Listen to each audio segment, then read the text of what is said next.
So I had a jar of store-bought tomato sauce sitting in my pantry, but here's the thing. Most Jared sauces taste flat. Especially when you're avoiding garlic and onion, it's like all the flavor just disappeared. But this hack brings it all back. It makes that $2 jar taste like something that simmered for hours. No chopping, no garlic, no onion, just flavor. If you love food hacks like this, don't forget to subscribe and share because these easy wins are coming every single day. Start by pouring your store-bought tomato sauce into a small saucepan. I'm using a basic marinara. No garlic, no onion, just plain tomato-based sauce. Now here's where the magic happens.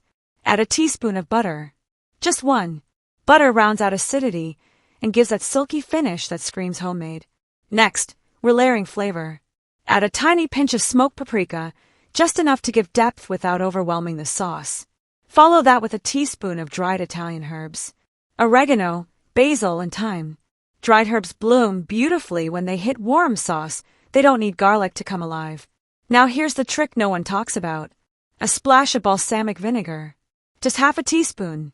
It adds subtle sweetness and tang that mimics slow roasted depth. Stir it all in over low heat. Let the sauce bubble gently for about 5 minutes, uncovered. At the very end, toss in a spoon of grated parmesan cheese. Stir until it melts right into the sauce.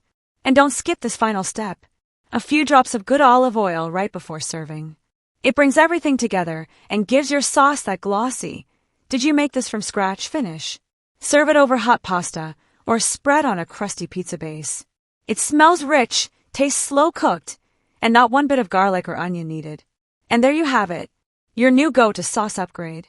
If this saved your dinner or sparked a new idea, subscribe for more, like this video to support daily tips, and share it with a friend who needs an easy win. Got a favorite sauce hack? Drop it in the comments. I'd love to try it. Thanks for watching. See you in the next fun food story.